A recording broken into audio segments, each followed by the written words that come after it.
Nice. I think it's because I'm on an old computer and I turned off the denoise. It was like, the denoise was causing lots of extra noise for some reason. Oh, maybe you had the DD noise on. Yeah, yeah, yeah. It was in the settings, but I think it's because my stuff's so old. But it was fun because it started happening at work that same day. So we're trying to have a Zoom meeting at work, and it looks like the video is coming in from the Ring or something. It's great. Yeah, yeah. It's got the guys like frozen in black and white, like high contrast. I'm like, what's going on here? Sorry, my reality is deteriorating. Yeah, Zoom is MK ultraing us all now, I guess. That's my guess, at least. That's the only reasonable guess. Okay, Clearly. let me bring up my notes really quick. I do have to do a hard out in an hour and a half this time, Okay. so there you go, my notes. Okay, well, I'll just intro, and I guess we'll jump on into it today. Let's do it. Hello, welcome to the Occult Disney podcast, where we dive into the hidden Mickeys behind the magic. I'm going to say it a different way every time because I can never remember how I put the order of words together. But as always, this is Matt here. Joining me is Thomas, the Paranoid American. Hi, how are you? That's me. I'm still paranoid as ever. All right. Oh, you get to wear short sleeves. Wait, what's the temperature in Florida? We're 70s today. Okay, I've been in a deep freeze for weeks, so I want to hear about your 70s. Yeah, cold here is 50. Yeah, I am. Well, I think we got minus. Yeah, I was walking home. It was -0 last week. My hands froze. It's exciting. Or was it +0? Well, I am trying to trying to negotiate Celsius and Fahrenheit here. I've forgotten all of the American measurements now, so I finally stopped being Well, a you damn really got to go to Yankee. Kelvin because if we all work on Kelvin, then there can be like an international standard. Yep, yep. That's the argument for climate change, right? We're gonna have to switch to kelvins, and everyone's gonna be confused. Just think of how inconvenient that will be. An inconvenient truth. That's not today's movie, though. That I don't think that would be a fun one. It's a much more fun one, which is Mary Poppins, and I think I mentioned to you, I this was actually the first time I watched this. I That's interesting to me because I remember this one as being the movie that no one really had. It was like everyone's cousin had this movie, so you would go to like a cousin's house and they'd have it on. And it's also one of those movies that I don't remember ever watching beginning I'm sure I have a million times, but seeing beginning to end, it was always just like a movie that would be on, and you'd kind of like catch little glimpses of it, and like certain scenes were more memorable than others. No, I think I would only see the clips that they would put in Disney retrospectives or Everyone something. remembers the dancing penguins and the flying through the air with the and what the chimney song and spoonful of sugar, but a lot of the other ones kind of caught me by surprise that I had a was I going through one of those Berenstein Bear Mandela effect moments or not. Well, I guess we just call those the lesser songs. I don't know, but yeah, obviously I know like five of the songs from this, despite having not actually watched it before. I think it's twofold. One, I was an only child, and to a young boy, Mary Poppins is like, ooh, that's a girls' movie, right? So I had that going. So I had no sister to make me watch it, or even And it probably cousins would that have would been have been dated there. for both of us too as young kids. Well, the weird one, and we'll get to it soon. I remember renting bed knobs and broomsticks like several times, which is I guess that's kind of the reputation for the like watered down Mary Poppins now. Yeah, I guess so. That's a good way of putting it. Like they tried the formula again and it was like medium strength only. Because I think that movie was like mildly successful, whereas this one was the top grossing Disney movie up to this point, and the number one box office movie of the year. So, it's a big deal, right? At the time, I guess, yeah. Yeah, yeah. What I have watched several times is the clip on YouTube of Scary Mary. Have you come across that one? I have not. What is this? It's what just one that's about I don't know, 12 years or so is popular on YouTube. It's kind of the fad to recut trailers. You have The Shining as a family Okay. comedy. So someone recuts Mary Poppins as a horror movie. So he, It's not too much of a stretch, to be honest, no, no, because it it's works. basically she's a witch. Yeah, it works like really, really well. So, And honestly, if the parents really knew what she was doing with these kids, they'd probably be pretty horrified. well, she I has, mean, she, she'd be in jail. She'd be in jail in modern days. If this was Mary Poppins was an actual nanny and you caught her on the nanny cam, she'd be in jail. yeah, yeah, we've had a lot of nanny related incidents in Japan recently, which unfortunately is usually leaving the kids in the car and forgetting about them. So it's kind of much darker than Mary Poppins, much scarier than that. But yeah, it's weird the news that comes up in Japan. I guess there's not as much crime stuff. So um here, if you riff for a moment, I'm going to just find a fantastic headline I saw yesterday. I got to grab my phone. Yeah, yeah, well, no problem. So what I usually do is look into the background and the story of the writers and the origins of the books. And luckily this time there wasn't anything super dark that would ruin this movie for me, although kind of like you, this wasn't necessarily one of my favorite movies, so there wasn't a lot to ruin. But I'm happy to report that there was no like inappropriate adult child relationships in the backstory of this particular movie, unless you follow some of the biographies of like the child actors that said some of the main actors in the movie acted very adult around them, so that was kind of interesting. Oh, okay. I mean, I guess like you said, Mary herself is doing some inappropriate child adult relations on screen, but Well, apparently Julie Andrews had the mouth of a sailor and just chain smoked cigarettes nonstop. The young girl in her memoir, she kind of wrote that like the first couple of days, everyone was really well behaved around these child actors, but over time, it was just like they weren't even there, and adult behavior came out in full force. sorry, here's the promised headline. This is my favorite headline as of February 3rd here, 2023. Just to tell you, Nico is a famous tourist town in Japan. We have Groper arrested in Nico, insists he did not grab both breasts, but just one. Does that carry half the sentence? Here we go. Yeah, yeah, just one. It's fine. Do they charge you per breast? Well, that sounds like his argument. What is it like two? What if you use one hand to grab both at the same time versus two hands to grab one? You should be this guy's defense lawyer. I should So just pick apart the entire legal system. anyway, that was like the third headline down yesterday. So I guess not that much is going on in Japan. That would Yeah, not we make the can American trade for news. Orlando headlines for sure. Orlando headlines are not as benign. Right, exactly. So There's a lot of rappers getting into gang wars around Orlando for some reason this year. The infamous Glock 9, who I'm sure you're extremely familiar with right now. He's kind of in the headlines. uh yeah, there is, certain strains of pop culture that just do not hit in Japan. For example, I don't think I've seen any notable comedy movies for like the past 8 years or more. Do they still make Oh, well, you comedy should know movies? that right now Dane Cook is running America. Like there is no comedian as popular as Dane Cook right now. Still? Right now, No, no, I'm 2023? kidding. No, I'm just Okay, see, kidding. I don't know. I seriously don't know. Like, You just plant these seeds, and you can just go around thinking that Dane Cook is the new Dave Chappelle. yeah, yeah, yeah. Well, yeah. No, I don't. I mean, it might be real popular. You can be kind of make some garbage comedy and be popular, I guess. um, well, what is it? Well, one type of comedy that I'm glad has not made a comeback is this slapstick Dick Van Dyke slash Jerry Lewis style comedy that was all over this movie.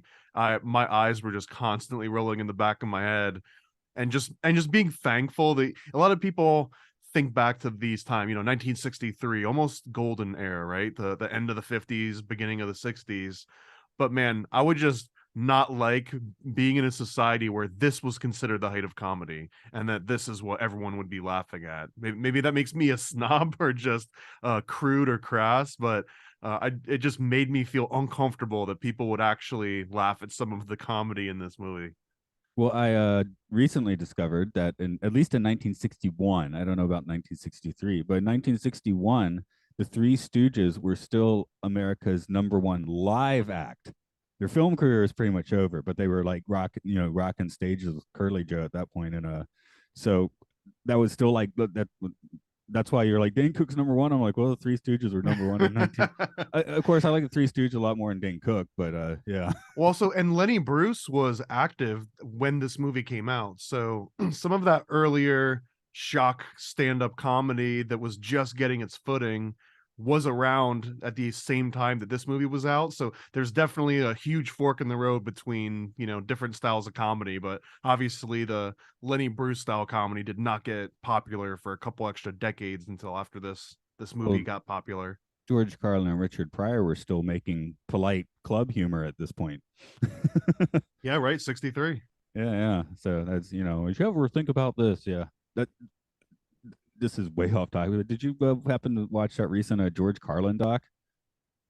No, what is it called? I forgot what it's called, but it's quite good. So if people are interested in him, that and Get Back were my big documentary views of the past year, I guess. I saw the Bill Hicks documentary recently and it was really sad. It almost made me tear up. Oh, I'll just keep watching the stand-up routines then and not watch the documentary. Yeah, no, just watch the stand-up routine, especially the one where he goes in England, I think, like the London stand-up's probably one of his best ones with the black shirt.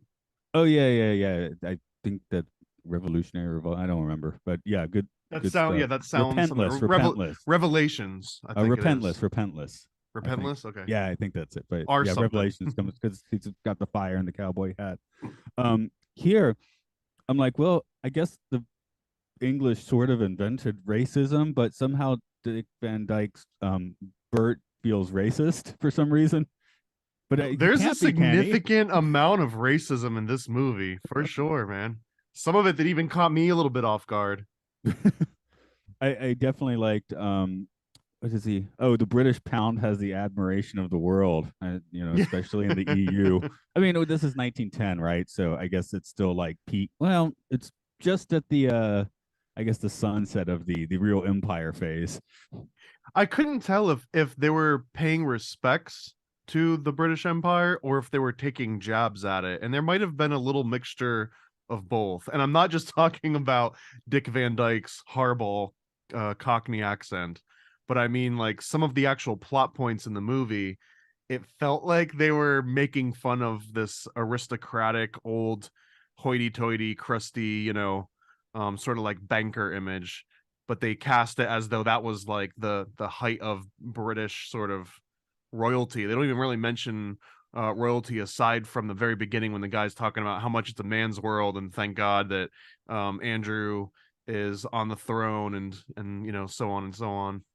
And except for Mary Poppins herself, every nanny in the movie looks like she's on death's door. Yeah, they definitely all have the same archetype look to them.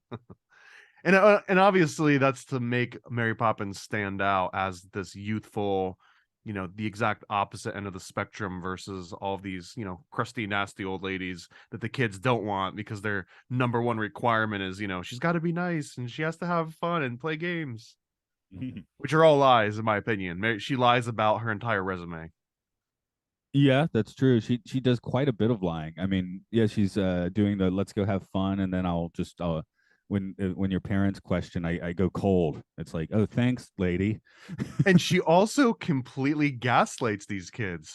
She does things and then immediately denies doing them and does it with such a stone cold face that it doesn't seem like she's trying to teach a lesson. It really just seems like she's gaslighting them.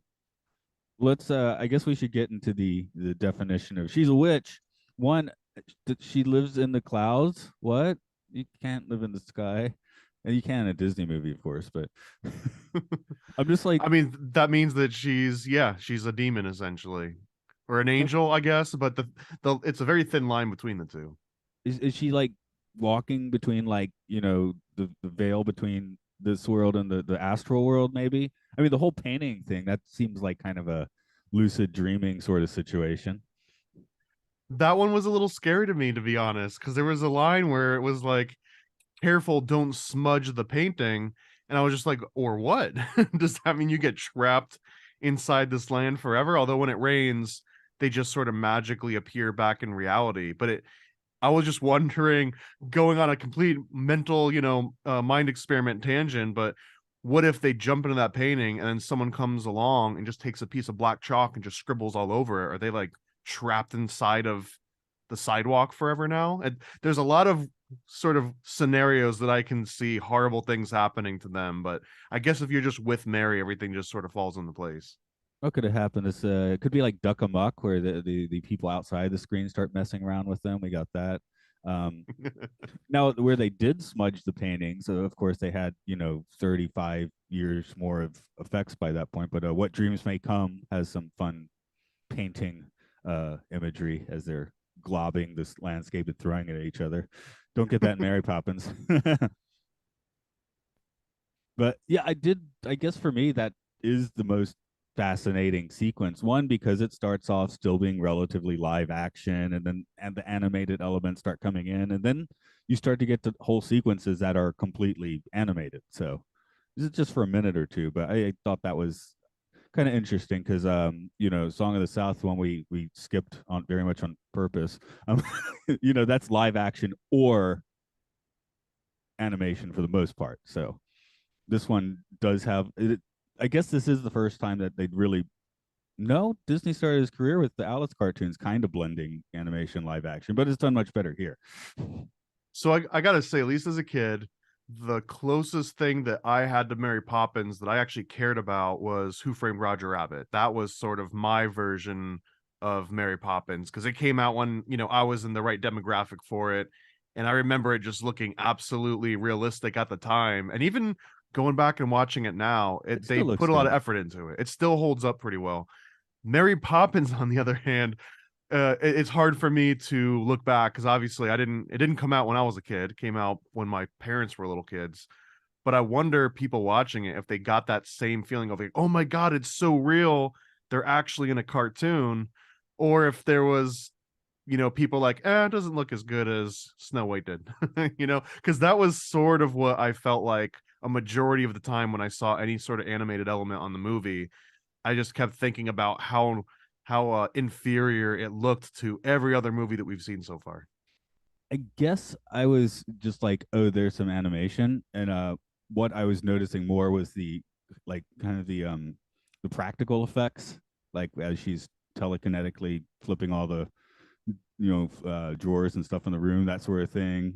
Yeah, when she has her magical bag and she's pulling huge things out of it, you can almost see like a chromatic aberration around the inside of the table legs where they were doing some kind of fancy green screen footwork or something, or like Right, right. mirrors or But I really like that for again, you're now you can see a little compositing, but you're like, oh, that's pretty ingenious. I like how they did that. So, um, but yeah, yeah, and for the time I would have bought it, I would have absolutely thought that there was a magic bag out there, so I would have fallen. where's the magic bag? How long do we believe that there were hoverboards out there after Back to the Future 2? I think it was a good 15 years before people accepted that that was not quite a real thing. I think it might still be a real thing. You never know. Well, they make those ones now that have like, but it's not that one. Well, from what I understand, it's not the board that would prevent that from working. It's that you would have to have this magnet pathway buried underground everywhere in order for that board to always work. Like you can't just have a magnet that just always resisting against the earth, in its neutral state. Um, but And I now think I mean, if you had the right environment and you could make one of those yourself, you could put one together in your house if you really wanted to. None of your electronics might work the same way, but I'm going to run for office on that platform. That our infrastructure will be readapted for hoverboards. at least in America, if someone ran for president and they came up to the podium riding a Back to the Future hoverboard, I think they would get at least 5% of the vote. They'd get my vote. There we go. Um, let's. I guess we should think a little bit about the original book, which both of us. I guess for me, since it was the first time I was watching it, I didn't delve into was it Paging Mr. Banks or Mary Poppins Returns or anything like that. So sometimes we focus on the remakes, but today we're pretty much putting our square on this particular movie, which had also been under Disney's hand for like 25 years, I guess, or he'd been trying to buy this about the same time as Snow White originally, because his kids like the book, I think.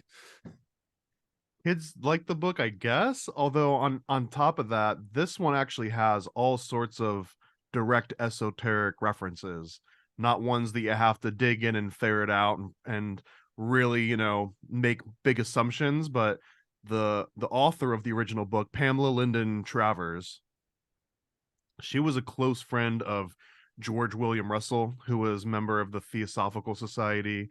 She was a friend of W.B. Yeats, who was interestingly like a fascist slash nationalist slash occultist, which is a sort of a fun little combination. And she was also a friend and I guess a disciple of Gurdjieff, um, along with Carl Gustav Jung. She learned directly from him. He taught her directly, and Jung is sort of one of the forefathers of modern Western occultism in my mind. And if just who her friends were and the people that she kept company with isn't convincing enough, she's also got a crater named after her on Mercury. So apparently her belief in all of these esoteric sort of like research and topics, along with her success with this Mary Poppins book, had basically, she is now immortalized in planetary craters. So I think that she'd be delighted in that, and it fits very well into the weird occult sort of aspects of this story and movie. Yeah, but did she live in the sky? Um, probably, probably yes. Well, When she her family or her friends were also involved in the intelligence agencies of the time. So, I mean, in that case, that all-seeing eye in the sky, yeah, she was part of it. well, yeah, there's that weird like kind of gray area between the intelligence community and occultism, where And sometimes you can't Hollywood. in Hollywood, a lot of times you can't really, it's hard to draw exactly the line on Crowley. I think that's one of the things that makes him fascinating, at least, that it's like how much of this was him like, putting on a show and how much was he like into. I think it's a little both, man. Over the years, I've become less of a skeptic and more of a believer in that, specifically that Crowley was being very literal in the things that he wrote about, and it wasn't all just being over the top. He was kind of annoying in that way that he would, a huge self promoter, and he would promote all the crazy stuff he was doing. But I do believe he was actually doing it. Yeah, like maybe the intelligence community was just kind of weaponizing him a bit. Like, hey, go if you're gonna do your weird stuff, go do it in New York Well, for a that's what while, they do, please. right? The Yeah. What the intelligence agency is great at is being like, "Oh, I like what you're doing over there. Here's some money, and then just give me the results. Like, I'll keep funding your little project, but don't publish anything publicly. Don't tell your friends. Don't tell any other country. Just tell me directly, and I'll keep the money flowing. And if you do tell anyone else, you might die." And that's Yeah. sort of how the intelligence agency, still works today, I think.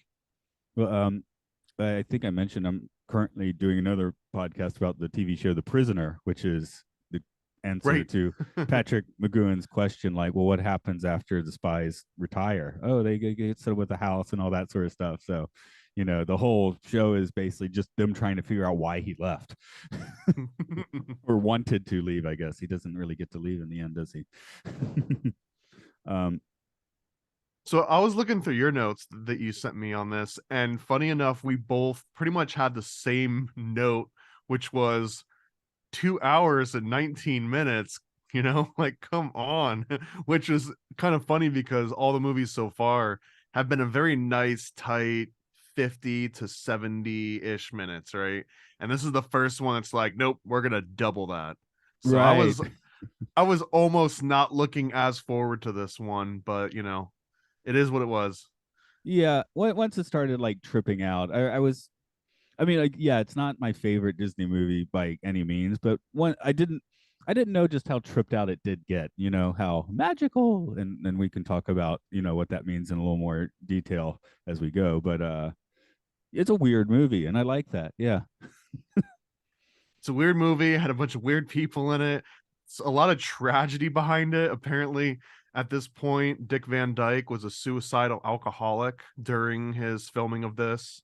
Again, Julie Andrews, this was sort of the peak of her career, more or less. She kind of rode off of the fame of Mary Poppins as much as any other work that she was in.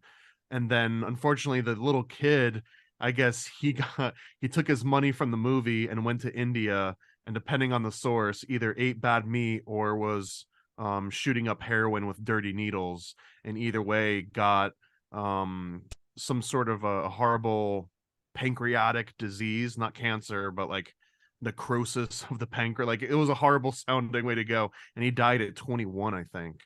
And the dad, he had just recovered from his wife who jumped off a building with their two children. So there's all kinds of really horrible, dark, sad things that are going on in the lives of all of the people that are starring in the movie and just acting happy and singing and dancing the whole time. So that's always an interesting side note to realize that these people that you remember and you sing along to all their songs, they were going through some horrible personal tragedies, or were about to. Yeah, there is a lot of weird, dark stuff on a lot of the 60s media. Like with the Twilight Zone, we found, especially in season one, like there were just all these Hollywood Babylon cases. Um, and then I have my co-host do the prisoner trivia, and like every week he's like, this guest star, this was their final film role, they died in 1968. It's like, what's going on here? I guess they all got sent off to the village or something. So Or curse, man. Yeah, there's got to be like a Hollywood curse with all this. I mean, I guess if we broke down modern films, you'd find just as much darkness on a lot of this stuff. But so maybe it just needs a few decades to become part of the public record. I don't know. Well, and plus, if you're in a Hollywood movie, people care a little bit more about the rest of the things that you do with your life, whereas just like a normal Joe Schmo might be going through the same dark battles and experiences, but no one really cares unless you were more than an extra in a movie, right? Yeah, I feel like you can't really have a film star anymore where their opinions, and it's like you have to know their opinions, right? Like politically and all of that sort of thing needs to be on the record now. Where I feel Oh like yeah, before I'll even consider a movie now, they have to go through the entire litmus purity test on every political stance I've ever held. They have to align with everything, which again is why Dane Cook is the only remaining comedian here in the States. we all think Harrison Ford seems grumpy on interview shows and stuff, but he's smart. Nobody can understand what his views are because he's just mumbling and grunting. So I he gets think that might actually star. be a legitimate view for most things, to just like rumble and grunt. That's an That's actual legitimate stance. that is one thing in Japan. Like, it's still, the culture is still like, don't give people your opinions. So, well, I podcast, I give a fair amount of opinions, but in general, I So culturally not big living. bumper sticker people, I assume. Oh, you very rarely see a bumper sticker. I definitely never see the It's plastic funny card. because I mean, at least in Florida, you can tell someone's entire political and social opinions by the time you've gotten close enough to read their license plate. Or at least for the most part. You see the Apple sticker, you see the coexist sticker, you see a Second Amendment sticker, you see the Calvin and Hobbes where he's like peeing on something that he doesn't like. It's sometimes it's kind of nice, right? You know, like what areas to avoid just based on the bumper stickers that you see. Now, Japan, what the streets are weirdly boring. Like 80% of the cars are white with no stickers. There's a Sounds like a that fever dream. again. That's the thing. Everyone buys a white car because they don't want to stand out. Are you sure There's you don't live in an AI generated painting? there's a quote that translates to, or a prov not a proverb, but a saying that the nail that stands up must be hammered down. Right, right, yeah. So it's sort of that line of thinking. I do So like that one, yeah. but yeah, it's like, I teach kids, so a lot of times there'll be an elementary school kid who's just kind of like, like kid with attitude, can be fun sometimes. Sometimes if they're a little, a little shit, then not so great. But some of them are just like too energetic, and I have to deal with them. But they're kind of fun. They get to junior high, and within a few months, they're just like they've been McMurphy, like in Cuckoo's Nest or something. Could this be a situation where like the in the land of the blind, the one-eyed man is king, where if if someone just goes and they're just completely rambunctious and like TikTok star in the making, could they just dominate the classroom, or would everyone just like ostracize and ignore them? Or would it actually generate interest? You know what I mean? Like to be the one person that's just always acting crazy. That usually, yeah, that doesn't go down well. It doesn't go Especially, down well. I live, I live in the mountains, so here definitely would not go down well. I'm just thinking in Tokyo. I mean, there's famous people in Japan. They have to start somewhere. So, uh, but yeah, I feel like maybe a school in Tokyo is a little bit less strict. Is that the word? Yeah, I guess. I don't know. Um, of course, Mary here is not very strict at all. She lets the kids go nuts. I mean, if you're walking down the street with these kids running circles around her, you'd probably not have a good impression watching this from the No, outside. and she doesn't, in my opinion, she doesn't teach a single good lesson. Every lesson she teaches them is a horrible lesson to learn on multiple levels. And again, borderline illegal and dangerous on almost every single occasion. But I'll give one example, is that for some reason Disney is absolutely fascinated with using magic to do menial chores. I don't know why this is such a recurring theme, where you've got the ability to manifest energy and change matter and change reality, and for some reason it always goes right to making the beds and putting away dishes and cleaning the kitchen. I want to understand. I guess maybe that was just the bane of the existence for many people, homemakers and children that were around all the time. But I just feel like if I knew magic, I'd be doing so many cooler things than making my bed with them. And in this case, again, they're teaching these kids like, oh no, don't worry about responsibilities or cleaning up after yourself. You just sing a little song and do a spell, and things just clean themselves up. And then while they're cleaning themselves up, we can just go on in this crazy and fun adventure and not worry about any responsibilities in the real world. Well, she does get the job by destroying the competition and then, extensively lying. So, not a good first foot forward there. And also, as all of the original nannies are flying away, I couldn't help but notice there was no screaming, there was no gasping. They were all sort of like, Mary's doing this thing again. Damn it. She keeps stealing these jobs from us. They were all very accepting of the fact they were just getting sucked up into the sky. They'd given up on life. That's why the family was having trouble getting a decent nanny. How are you Only the gonna suicidal nannies. how are you gonna take care of the kids if you finished with your own? I'm sitting here looking for her other lessons if I put those in my notes. So we got the one of destroy the competition, lie to get the job. Oh yeah, all the spoonful of sugar to make the medicine. I was like, well, 1910, the medicine's probably heroin. Yeah, heroin, all sorts of opiates. It's probably something really horrible for you. But again, this was a really horrible message as I was interpreting it. And again, I'm watching it from a jaded lens here, but spoonful of sugar makes the medicine go down. You're talking about propaganda. We're talking about Disney movies. We're talking about taking, these horrible facets of life and just literally sugarcoating them, a spoonful of sugar. And I don't really think that sugarcoating anything has ever been the right thing to do in any instance. And then if you want to take the concept of, yeah, like this could be poison, this could be something that you're drugging these kids with, and in fact, I do believe that the kids do get stoned or drunk or high when they go and visit Uncle Albert, and the dude's laughing and he's on top of the ceiling, and he's high off his gourd. And if you notice, Dick Van Dyke immediately joins him, right? He also gets high and he starts Then they laughing get with the kids high. Yeah. well, the kids start to get up, and then Mary Poppins pulls them back down. She's like, kids. So she tries her best to keep them off drugs, but she cannot help and, to prevent them from getting into it. So then everyone ends up getting high in that scene. Well, she already gave him heroin. I don't know. I guess cocaine. That what I don't. What's on the medicine rack in 1910? You can get both, I believe. So Probably laudanum. yeah, yeah, something like that. I'm just trying to. I want to make it sound like modern day Well, connectors. I also, guess. I couldn't not consider that Uncle Albert was absolutely high on nitrous oxide, because in the early 1900s, that was an actual thing. Is that quote unquote scientists and doctors and these sort of higher echelon researchers of society would go town to town, and you could just pay money to go and get really high off nitrous in these little like traveling nitrous road shows. And it was almost seen as the enlightened man's version of getting drunk or something, because only fancy sciency people got high off nitrous. So this, I mean, and what's this guy doing, right? He's floating up into the sky and he's laughing uncontrollably.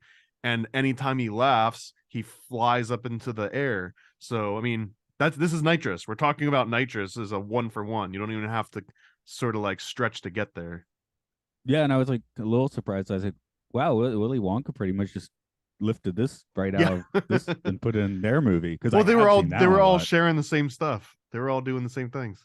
Yeah, Hollywood skag. Well, actually, Willy Wonka is weird in that it's basically an out of Hollywood production. It was started by the food company that makes the Wonka bars and stuff. Filmed in Germany, so it was weirdly off the grid. But I I'm didn't know sure that. That's I'm interesting. I'm sure some of the creatives would have also been working in Hollywood. Kind of like how now we have movies like Cloud Atlas, where it's like not quite a Hollywood movie. In that case, I think they needed to go to Germany to just get the funding. So the Never-Ending Story, that was actually almost a fully German production. It's kind of surprising, some of the movies that are not Hollywood. I had no idea on that one either. Yeah. So, well, I just podcasted Never-Ending Story like 2 weeks ago, so I still remember like all the esoteric facts about that one. Um, what do you think the painting verse is like? I kept thinking lucid dreaming the whole time, and like sort of an astral realm. There's also the idea that they're just really high and having a hallucination. I think it's probably closer to that one. And also because Dick Van Dyke, I didn't realize this, because looking back, I always assumed he was the chimney sweep and that was his job. But really, he's a busker, he's a painter, he's a homeless guy. He just does what we call a screever, and I had to look up what a screever was, and a screever was essentially someone that just draws chalk on the sidewalk and then begs for money. Like, oh, do you like this picture? Give me some money. So like all of these things. Again, imagine you hire a nanny, and the nanny's like, "Great, I'm gonna take your kids out to the park, and we're just gonna hang out with a homeless person all day." And this is kind of where they immediately go right into this astral projection realm. First, Dick Van Dyke tries to show him how to do it, but he's completely out of his gourd already. He's drunk on set. So Mary Poppins comes in. She's like, "No, kids, here's how you do the drugs. Here's how you get into the astral realm. It's at like that park in a Take this little spoonful, and we'll meet you there." so yeah. So Mary is pretty much fully fits that. The details are hazy, but yeah, she's a witch. What exactly is Bert then? Is he like an observer or something? Because it seems like he's just kind of taking on a different job every day. I feel like he's the assistant. He is the homunculus to Mary's sort of like witch sorcerer role, whereas she actually knows all the secret formulas. She does the incantations. For example, when they jump into the sidewalk painting, you have to think, you have to wink, and then you have to double blink, and then you close your eyes and jump. So she's talking right there about like there's the spell and the announcement of your will, and then the magical actions that you take in order to get there. And she also ends up being sort of the one that explains to you how the world works, because once they get in there, Bert's just ready to go and have fun and just start dancing with penguins, but she's letting them know like, oh no, don't smudge the painting, and she also mentions at one point that Bert's underneath your blood is blue. And I realized this might have been sort of like a blue blood aristocrat reference, but it also felt like this could have been a magical, almost alchemical reference. So he's basically like a magically created assistant, not a.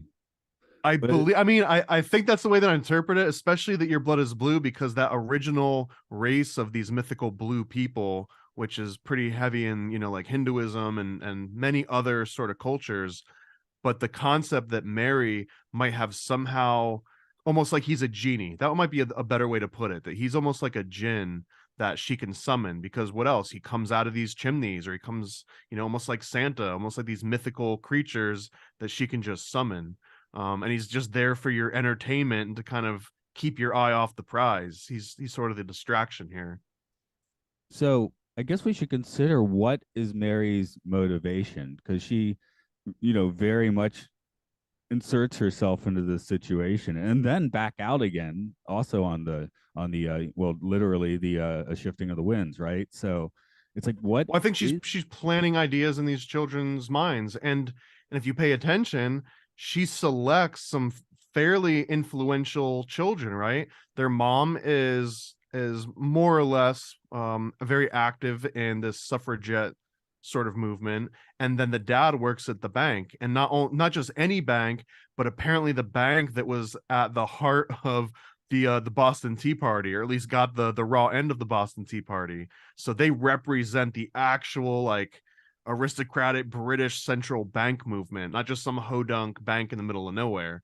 So she finds the children of these highly influential elite people, and she basically teaches them magic and says, give up on all these responsibilities that your parents are about to teach you. Don't worry about voting and suffragette and banking. Spend your money on homeless people. Take your tuppence and give it to the bird lady. And that's how society should work. So I almost want to say she's almost planting these ideas of like communism and magic in the children's heads. And by proxy, every child that watches the movie, Disney is doing the very same thing to their kids. the spell continues? So Mary Poppins is a bit of a Rasputin figure, is what we're getting at. I think that, and again, the original author was a disciple of Gurdjieff. So I mean, to link her to Rasputin is not, it's not more than two connections away from that, in my opinion. And I imagine you'd have to like drown Mary like 5 times before she'd be gone. I think you'd have to burn her at the stake, to be honest. Yeah, yeah, you could do that. What was with Rasputin? They like drowned him and then they had to drown him again or something. It was something insane there. And that's only if you believe the death of the physical body actually killed him. Oh, right, right. He was probably living in the bulb of the Kremlin. So I mean, if you were to go down that dark tangent, right, could you kill Mary Poppins, or do you think that she's got some sort of magical protection, or that she's an ethereal being that just came from the sky and that she's basically immortal? Like, do you think Well, she even ages? Does Mary Poppins get old? I was just thinking here, and you could, if you wanted to do that game where you connect all the Pixar movies, you and you could put Mary and the Sword and the Stone as what's her name, the witch at the end that Merlin battles with. That's the ultimate fate of Mary Poppins, and the timeline doesn't matter because Merlin's going back in time, so why not Mary too? That honestly, you might be onto something here, man. Maybe when she flies up into the sky, she's going to Bermuda. Yeah, why not? I mean, it's, Every what is it? Every second Tuesday of the month, she has off. Doing what, man? What is she doing on those Tuesdays? floating on a cloud, getting really Go, high. going to the Eastern Star meetings, it sounds like. Yeah, yeah, yeah. I hadn't heard the term tuppence before. I think this is the first time I got that. So I want to, I didn't look this up, but I just assumed that tuppence was another way of saying 2 pence, like a pocket full of 2 pence, meaning like literally I've got 2 pence in my pocket, which might have actually been a significant amount at some point in the past. And then 2 pence was such a common phrase that it became tuppence. Although might just making that up, but I feel like that's what it was. I had worked out the pence part at least, so that sounds probably about right. Let's go with it. I hadn't worked out the two part, so yeah. um, something else. She's got kind of well, she's using reverse psychology on the kids to get them to sleep. That's kind of again a little disingenuous considering everything else that she's going for the reverse psychology. I also started thinking of since she keeps putting the kids to sleep, I was thinking of the voice from Dune, where you use the voice to get people to do what you want them to do. Well, and this not just the voice, but the spice. He who controls the spice controls the world. Or I'm butchering the quote there, but spice in Dune was kind of the currency of their entire economy, which was essentially a drug. Right, right. but or NPR if you want to get, no, not NPR, that's a radio thing. Neuro NLP. She's NLPing the kids a fair amount.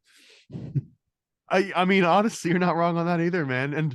And that scene where she gives them the reverse psychology about going to sleep, it's immediately after gaslighting them. It's where, oh Mary, we can't possibly go to sleep. Look, we're so excited. We went on those carousels and you won the race. And she's saying, like, what are you talking about? Like, that doesn't sound anything like me. And like, oh, haha, you're fine. And she's telling him, like, no, seriously, none of that happened. What are you even talking about? Go to sleep. And it felt weird. Like, I didn't understand the lesson she was teaching them unless it was like lie to your parents, right? Like, if this ever comes up, the first rule about Mary Poppins is you don't talk about Mary Poppins. Oh, my last note, which I wrote late at night and forgot I wrote, was it looks like I decided Bert was more of a shaman, a A little bit conjurer. of a shaman, and he breaks the fourth wall, right? He talks directly to the audience in the beginning, so in that sense maybe he is a shaman, where his real world is in the movie and the spirit world is him talking to the viewer out in the future. Yeah, like he's, conjuring Mary sort of as Don Juan conjures his various magical creatures in the Castaneda Yeah, books or the something like that. dynamic between the two of them is an interesting one to kind of sort out. Who's the actual magician and who's the assistant, because I don't think that they're equal, but it's hard to tell who's running the show. Well, I think that's where, my shaman idea complicates it. But yeah, if you go with the homunculus idea that he's a creative assistant, well, that clearly she's in charge, and that makes sense. He's a bit of a Igor, whatever you're supposed to say. I mean, with an equally dumb accent when you think about it. So, I think does this win the prize for worst accent in a movie ever? Oh no, not even close. I've heard some really horrible. I didn't come prepared with a list, but Yeah. I've got a few that are on the tip of my tongue that I can't bring out right now. But I've heard some really really bad accents in movies. This one was How about most more. annoying? It was annoying, but also I liked it for the fact that someone that actually has the real version of that accent might watch this movie and be offended, and that makes me like his accent.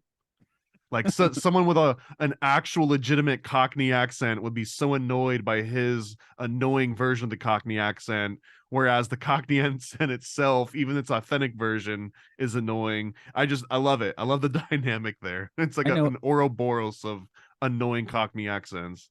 I know it needs to happen. Someone needs to make one of those YouTube reaction videos, which I generally hate these, but sit Jason Statham down in front of Mary Poppins and just let him go off on it.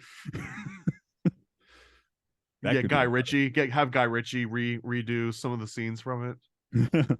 I just want them to react and get angry at it. So So he's um probably not my favorite person in this movie at all. He's got the coolest song for sure.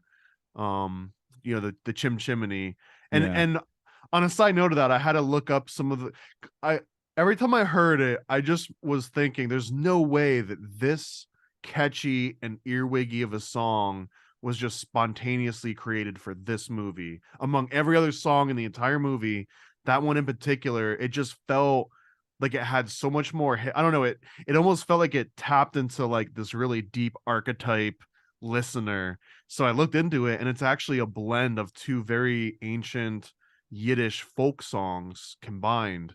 And that, I mean, I don't want to say like I like, aha, I knew it, but I felt like I knew that there was something more than just the Sherman Brothers cooking up a cool little, song. This one actually came from, like, I believe Russian/Jewish, Yiddish sort of background. Well, So, and it was fun finding those original ones and listening to modern interpretations, and you could absolutely see exactly where some of the most catchy versions and parts of Chimney actually came from. And it's from like a crazy song about like a girl that's trying to escape from her village, and she enters the center of a dying star that turns into a comet. Like, it's much more complex than, oh, I'm just here to clean out your chimney. oh yeah, my note there was a Zen in the art of motorcycle maintenance. Excuse me, motorcycle Zen in the art of chimney maintenance. Got to get it right and not say the original book title. But I didn't notice that with that song in particular because I was thinking about how it plays in Japan. Um, so the M and the N sound is Japanese wouldn't really differentiate much with those two. So it comes out sounding in Japan like chin chin and chin, and chin chin in um, Japanese is like a children's way of saying penis. So So it's just this guy in a funny Cockney accent just saying penis over and over. yeah, which I see plenty of kids doing that too. But there's a what's the other one? Oh yeah, if you dare read the Three Little Pigs to Japanese children in English, they're gonna giggle when you get to not by the hair of my chinny chin chin. So so it does not translate very well. The and, other and one, and speaking of kids picking up the wrong impressions from parts of this movie, I made this note that I earnestly believe this. So in the scene where the chimney song kind of comes from, right? They go into the house and he's showing Michael, the little kid, like, hey, look up inside of this dirty chimney. There's magic up there. And he actually says that it's between the pavement and stars in the chimney sweep world where there's hardly no day and hardly no night. Things are half shadow and always halfway in light. And he's talking about like that's where you want to go, that's where you want to be. And Michael, peeks his head up in there and he gets sucked up into the chimney and he ends up flying out into the sky and they have this, awesome flying singing adventure. And all I could think of was that 1963 till now, there had to have been at least one kid that saw this movie and climbed up inside the chimney because they thought it was this big magical world and then either died from it or were horribly, maimed from the experience. That number has to be more than zero just based on how popular the movie itself is. yeah, I guess so. So again, Oh, a horrible lesson to teach kids is the chimney is a magical place that makes you fly. oh, by the way, I think I was the one that started saying 1963, but I should correct 64 on this one. Oh man. But they could have been I filming in 63. I don't know. I feel embarrassed. I feel embarrassed we got No, that off no, by a year. I said it first. Yeah. No, because I was looking at, I was like, when was the Sound of Music before or after this? And it was a year after in 65. So I was like, oh, Still 12 months less or less than 12 months after the death of JFK. So right, right. That could, well, they might have been filming right at that moment for all we know. Because this one obviously needed a lot of post. yeah, you're not wrong. I would assume they did all the live action first. And there's also a moment too in the chimney part where Michael gets sucked up and he like I guess he like looks into like a pole or something and just all this soot just covers in his entire face, right? His entire body and face is covered in black soot. And Dick Van Dyke just like, oh no, don't worry, it's just good old clean soot, Michael. And I was just thinking they obviously have never heard of black lung in 1910 when this movie takes place, because it's not just good clean soot, like that will actually end your life. Yeah, was it a Zoolander? I think I got the black lung. Not to just ramble off with other people's jokes, but I don't know, it could be magical. He's a magical chimney sweep, so I guess it could be magical soot, like black cocaine or something. Black tar, more of that black tar Oh heroin. yeah, there we go. You can have it in a spoonful or you can have it out of the chimney. The opium, dude. That makes sense with all our visions in this movie. That was a good Savoy Brown song too, right? Just a spoonful. Oh yeah, was it the blues?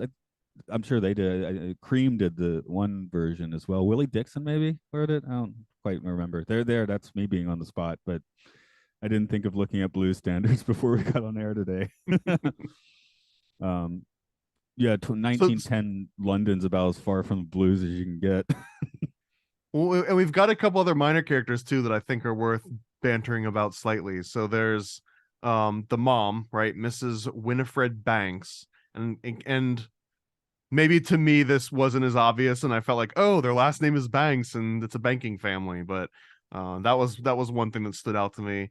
But and also, again, I'm not making groundbreaking observations here, but it's just interesting that she's so preoccupied in being this sort of beacon of light to what she considers the daughters of her daughters, and that, you know, she's going to lead the suffragette movement, but she has absolutely no idea what's happening with her kids. She's has no like control over anything in her life, her house, her own decisions, nothing, which is just kind of this interesting, you know, dynamic between the husband who thinks that he's running the show and he also is completely clueless about everything. And again, his original song, and all of the songs that the dad's part of are just the worst songs in the entire movie by far. But he's saying how grand it He's is to not be an cool. Englishman in 1910, King Edward's on the throne, and it's the age of men. And he calls himself the Lord of my castle, the sovereign, and the liege. So like he clearly has a diametrically opposed worldview to his wife, and they're both equally neglectful of their kids. And their kids seem like they seem about 20 years older than they should be to have kids of this age, at least in the movie. Well, people used to look older, right? I learned that from the Twilight Zone. It's but all the soot. well, I mean, late you could like I think both of my parents, my grandparents had them like when they're in their late 30s. So Yeah, but the dad here looks like he's late 50s. yeah, yeah. I mean, I'm just not completely unreasonable. I mean, he's been banking his whole life. He's Mr. Banks, right? So Yeah, that's true. he was too busy for years to start a family. Well, I guess, and again, I did not watch Paging Mr. Banks, but I was thinking, I guess he's supposed to be sort of like the Walt Disney surrogate sort of guy. I mean, he's got the look at I see least. that. I can see Yeah. that. You know, he's so occupied with his empire, maybe, you know, and his kids are a little bit like neglected. And that's why I brought up the idea that one of the reasons he won the rights to this is because his daughters were like really into the book series. So he's like, oh, I need to buy those. Like maybe that's how he felt like, oh, I'm paying attention to them because I'm buying this, He's Mr. Banks, yeah. even though I'm working, you know, 20-hour days in Burbank or whatever. So You'll get your tuppence. yeah, yeah. So because what was the Disney method? Slave drive everyone and then give them a bonus when everything was finished, which is different than today when they won't give you the bonus either. So Well, it was that combined with I'll ruin you and you'll never work in this town again or work for anyone else. That was another aspect of it.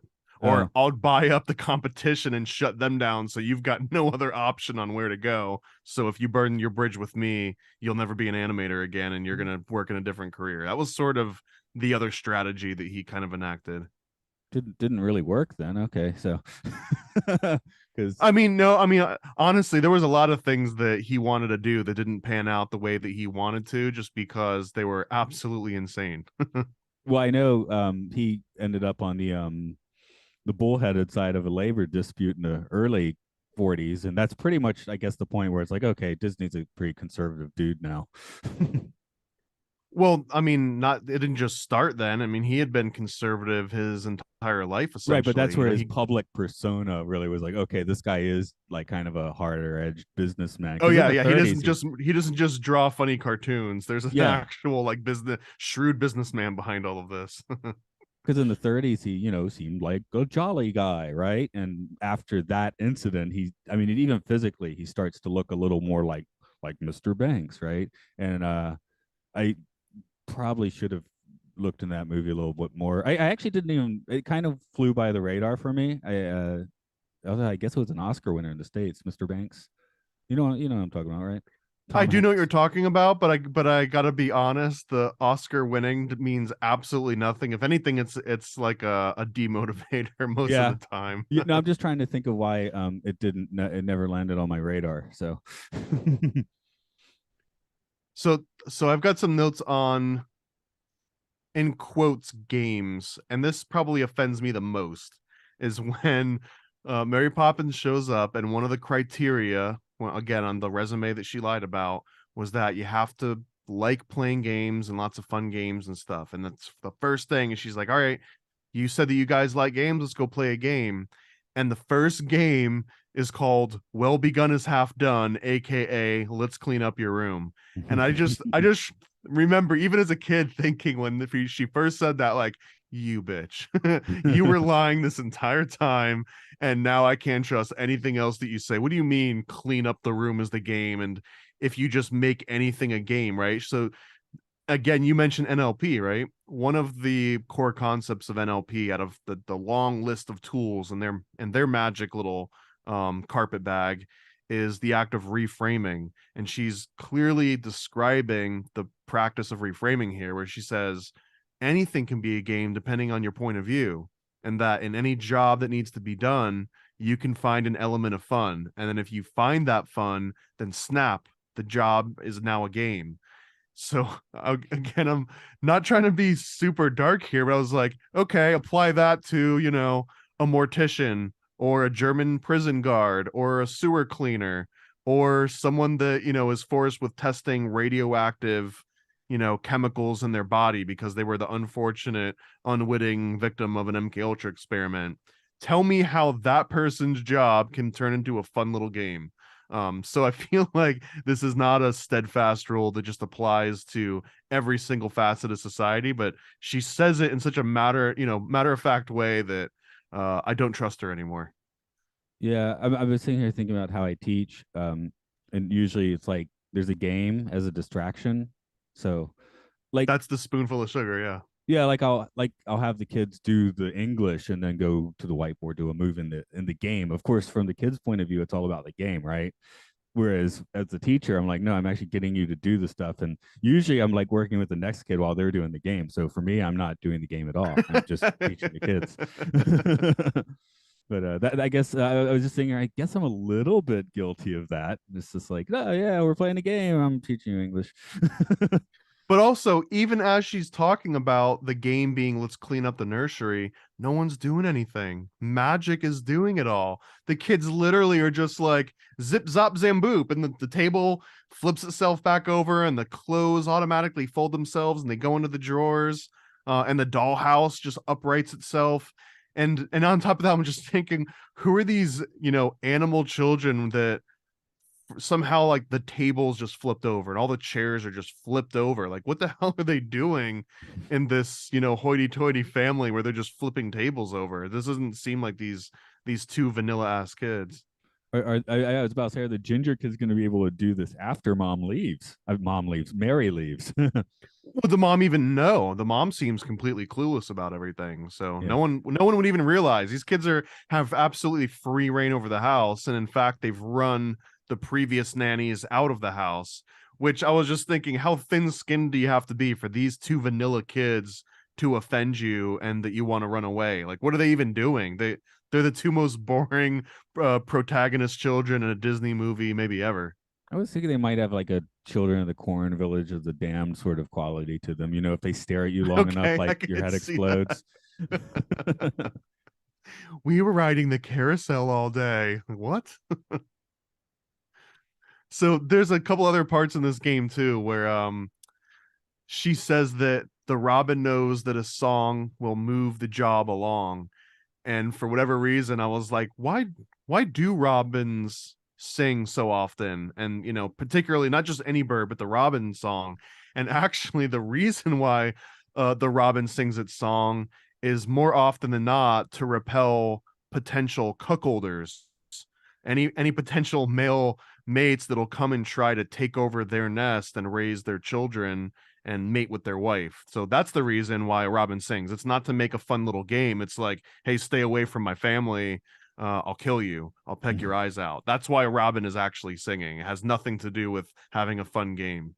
Not such a sweet song. Okay. It's not such a sweet song, no. And also I was wondering, she says the bees never tire of buzzing to and fro. They absolutely do. Bees constantly get so tired that they basically just die. They pull off onto the side of the road and die out of exhaustion because they've been working too hard.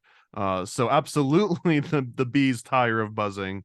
And then there's also this interesting scene where Michael gets stuck in the closet and he's screaming, let me out, let me out. But he can't get out of the closet because it keeps shutting him in on it. And I was wondering, maybe they were doing a little foreshadowing about Michael in this movie world, that he's struggling with being trapped in the closet somehow. Yeah, I know I wrote something snarky at that part of the movie, but I can't spot the moment. um, just getting back to Bert for a second, something we didn't talk about, which is also quite weird, is when all of the other chimney sweeps come out of nowhere. So if we are going to say he's a created assistant, a homunculus, does that mean he also made more, or that these are No, I think other those are all the witches? other homunculi of the other wizards and witches across the town. Yeah, Okay. Yeah, and because they all basically they live in the chimneys. I assume. I was just thinking of multiplicity, where the copies keep making copies of themselves Great until Michael Keaton movie. until they Yeah. become idiots. Which Because is also the premise of oh man, a great the Preacher. I don't know if you've ever seen the either the Preacher comic series or the Preacher TV show, but they are trying to find the original blood of Jesus, from the Holy Grail, and they keep trying to basically clone the original Jesus from, this original blood from the bloodline, but they are like missing a few chromosomes, or they like keep adding a couple extra chromosomes. So every Jesus they make is sort of like a less developed Jesus, which turns into some comical scenes. there's also the head of the bank, which had me just thinking of Rupert Murdoch for some reason, just as the angry old man, I guess. Well, I mean, I would say he's probably more Rothschild than Murdoch, Yeah, good being the point. head of the London Bank. Oh So yeah, yeah, oh yeah. he felt like a Nathan Rothschild to me. In the same way that he's angry that the bank's children cause a run on the banks, and this was one of the parts. Like, I don't remember the end of the movie talking about sort of like fractionalized banking and fiat currency and runs on banks and the Boston Tea Party. That was actually kind of an interesting twist that I didn't remember, and I appreciated it more than I think kids would. I don't think most kids love the bank sing song scene, but I actually loved it because of what it seemed to be representing, which is where I was talking before. I couldn't tell if this movie was paying homage or tribute to sort of, like the British influence, or if they were poking fun at it, because very much they're talking about like, oh, those damned American revolutionaries, they ruined our banking business because the Boston Tea ended up defaulting on that loan and it almost ruined us. So it was, I'm like, oh, those Americans, which is like, hell yeah, the Americans, they screwed with the bank guys. Well, yeah, it's like there's not so many Christmas presents in Japan, but kids until they're about 20 get like money from relatives for New Year's, right? So of course I'm always asking the, kids the, like, the red envelopes, right? Or is yeah, that is yeah, that only a yeah. Chinese thing, or is that They're not across cultures? they're not it's probably the same sort of thing, but not necessarily Okay. red envelopes. It's the white one with some New Year stuff on it. But anyway, the main point is, next week at back, I'll ask students like, what are you going to do with the money? I'd say a good 60% is, I'm going to save it. I'm like, for what? I don't know. I'm like, well, Tuppence. now you just have a stack of paper. But Or what you if they were don't, like, because it's I'm in the gonna go bank. give it to the bird lady in the middle of the city? That would be a fine answer. I'd like to hear that answer sometime. That'd be a great. Well, yeah, it's just weird, sometimes kids have like amazing responses, and then 60% like I know what they're going to say before they say it. And who told you about the homeless bird lady? Oh, the nanny. The nanny told me to take my money and give it to her homeless friends in the middle of the city. So again, this is Mary Poppins telling these kids, take your resources and give them to the homeless. She's instilling a sort of magical communism into the minds of these affluent youth. That's yeah. I thinking of the story with Dennis Wilson, the Beach Boys drummer in the 70s or something, walking down Hollywood Boulevard, giving a homeless guy some money, and then telling his friend next to him, like, you give him some money too. He's like, why? He's like, well, what I do pays for your salary, so I get to tell you what to do with it. So Dennis Wilson, a Mary Poppins surrogate, maybe, I don't know. And Could have another a sad story behind that whole band. Oh yeah, well yeah, okay, yeah. This is before he died, of course. Of course, he did let the Manson family live in his house. Well, didn't well first let, and then they were just there. So Yeah, they just kind of didn't leave after a while. yeah, as one does. um, I started spewing out random observations, but maybe I think you had one or two more I'm on there games too. and I such. think I'm in random observation mode at this point too. Okay, because sometimes you have the late game scorcher. So I've got a couple fun ones, but yeah, no, honestly, the only other sort of themed notes I've got were all on Uncle Albert. Um, and actually, yeah, this is I mentioned before that this movie had some surprising just bouts of racism out of the middle of nowhere, and it's not just the red Indians that board the Boston Tea Harbor and throw the tea into the sea. But as the kids are leaving the home, and I think they're gonna go out and like buy fish or something. They're going to like do some specific task, and Mary Poppins' dog comes and interrupts them, and it's like, "What's that, lassie? Someone's trapped in the well."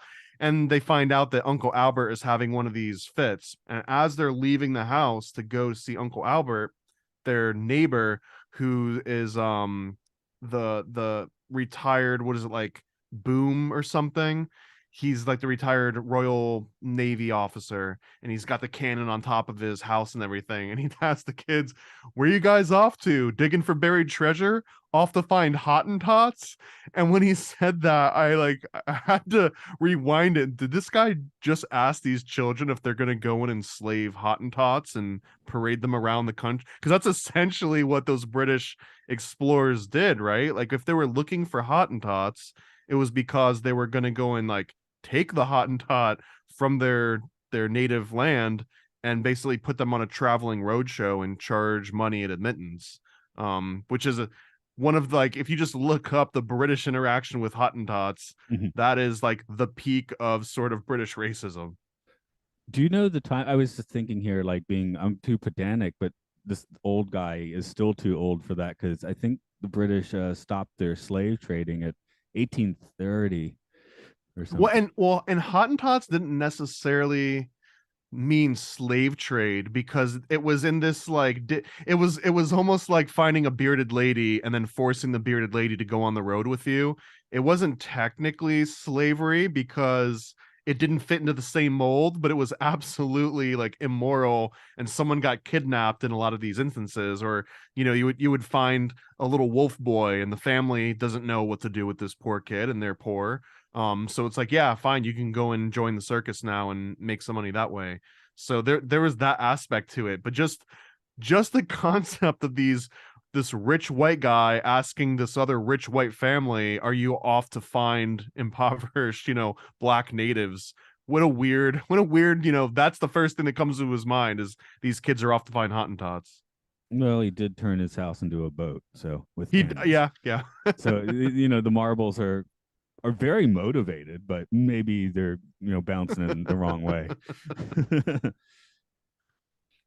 Oh, one more thing on the chimney sweep dance. There was one shot where I was just like, it seemed like they were dancing around the edges of a pyramid. How they framed the shot, and that just stuck out to me last night. I think it's just one of the roofs behind them, but I was like, that's kind of a weird esoteric style image. Yeah, it was hard to make a note of every one of those, but there was a lot of as above so below postures in that exact same dance too, with the chimney sweeps. Yeah, I guess that's why I was so fascinated about like who do we think the other ones are. So yeah, I like that. Kind of like we go the Harry Potter idea, right? These are they're surrogates in the Muggle world or something. Well, and also the chimney sweeps themselves represent this very older form of magic from, I think, like the British Isles or so. I didn't figure out the exact source of it, but the idea, and as Michael was telling his dad, "You must be the luckiest guy in the world because he just shook the hand of all these chimney sweeps." And that's because there was this legend that if you brushed up against the side of a chimney sweep's sleeve and you got soot on it, or if you shook a chimney sweep's hand, then their luck would rub off on you. So it was actually this sort of magical transference of positive energy, essentially. Although my more practical, cynical self was just thinking, maybe this is just like the way that they would get people that were cleaning chimneys to not feel like they were just like the absolute bottom rung of society. Like, no, no, no, you're not absolute human garbage that I'm just sending up into my chimney to die of black lung. Like, you're lucky, you've got this air of luck about you. You're so special. You're so lucky. You know what I mean? Now get up in the chimney and clean that thing. Here's just one thought. I was think like the chimney sweeps are all they're covered in soot, but they're clean shaven. I think every other male in this movie has like a stylish stash. They are very clean for chimney sweeps. Yes, Yeah, but very all the suspicious. other men in the movie, the bankers and just the men on the street and stuff, they all have mustaches, whereas the chimney sweeps don't. I'm not sure if that's like a 100% correlation, but there was just one scene where I think it was in the bank. And I was like, oh, everyone's got a mustache.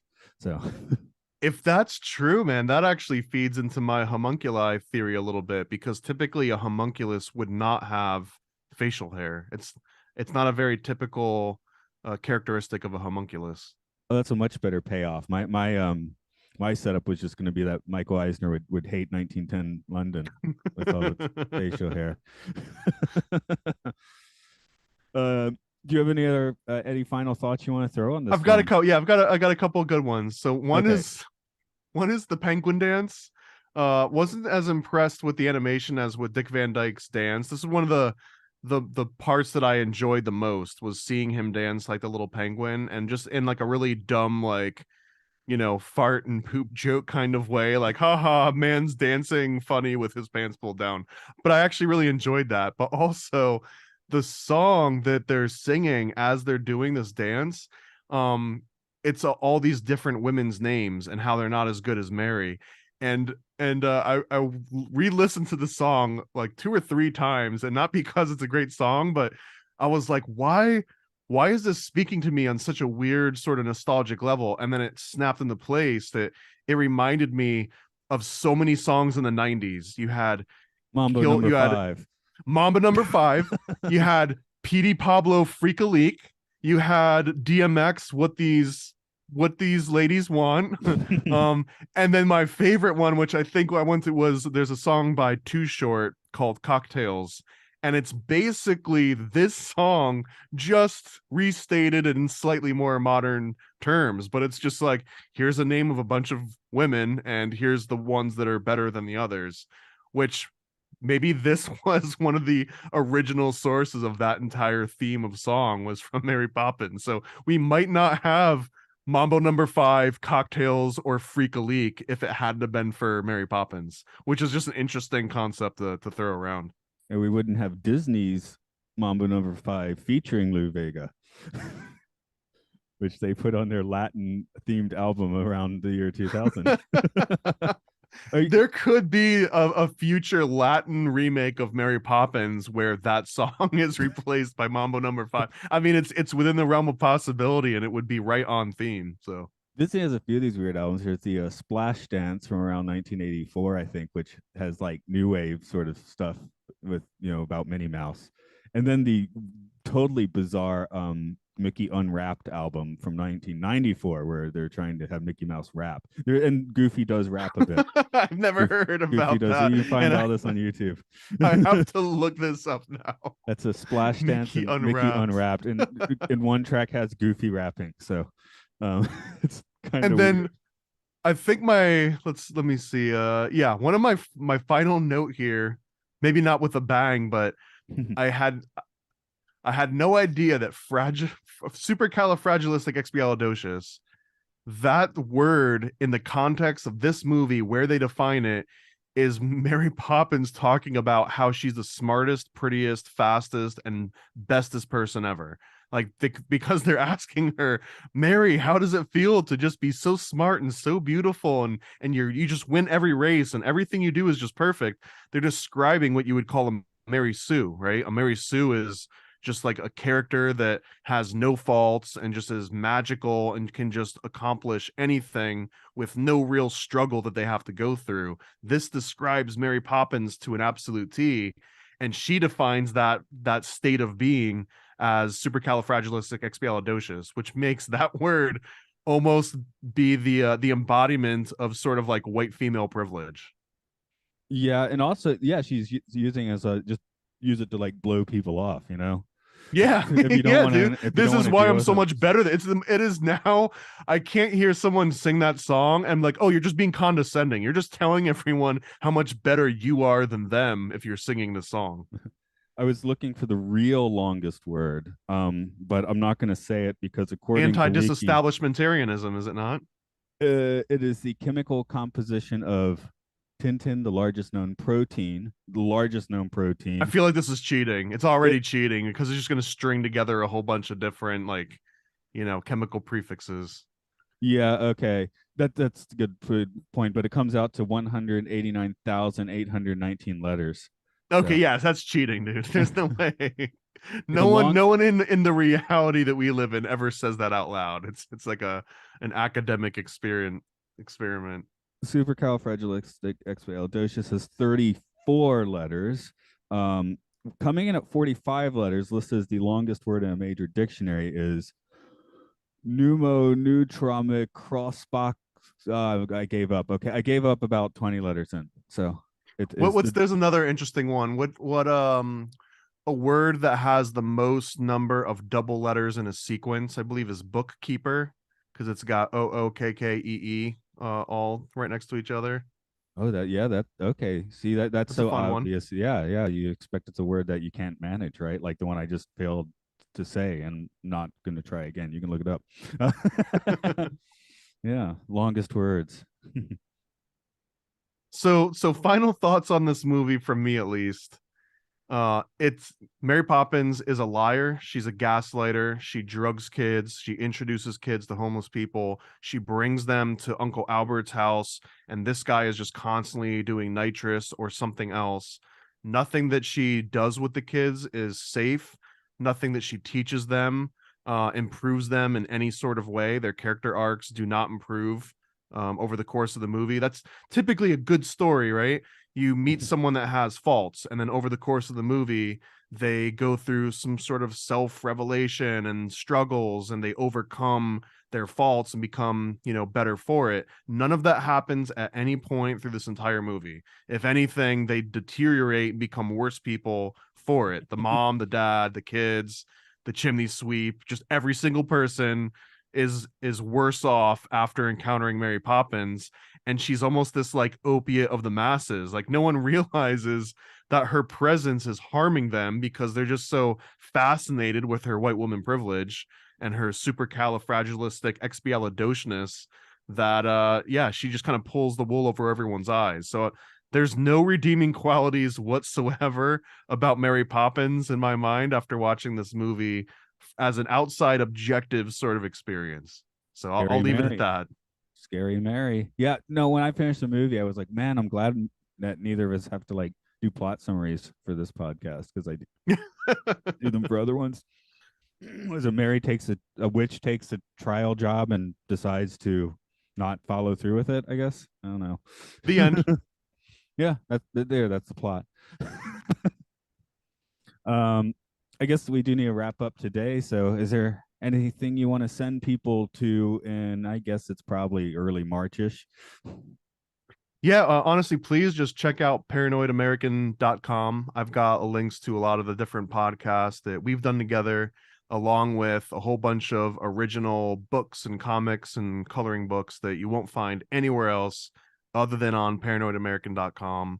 And in particular, I've got an MK Ultra booklet that breaks down the entire history of the CIA MK Ultra project, all the way to paperclip and beyond. So that's probably one of my biggest top sellers that people seem to love the most. So I plan on releasing a few more of those pamphlets later this year. But yeah, grab that one while I still got copies at paranoidamerican.com. Is Operation Midnight Climax too late for that scope? No, actually, Operation Midnight Climax was one of the very. I think that was MK Ultra Subproject 4. It was one of the very first MK Ultra subprojects, and on that one in particular, I actually have a book called Paranoid American History 101, which you can find on the website and on Amazon, and that has an entire. I think it's like a 7 or 8 page short story titled Operation Midnight Climax, which details all the key players and all of the specific sort of experiments that took place in that particular MK Ultra sub project. That's one of my favorite topics by far. Is that in that one in particular, Midnight Operation Climax? Definitely my favorite operation name ever. Yeah. uh, as for this, the Occult Disney podcast is on the network of Podcastius, which you can find on Patreon, where we also talk about science fiction movies, The Twilight Zone, The Prisoner, and some video game stuff with Luclos Pokemon, Monster Mash about Monster Hunter, and the Game Show. Okay, there's a lot of podcasts there. We're busy bunnies.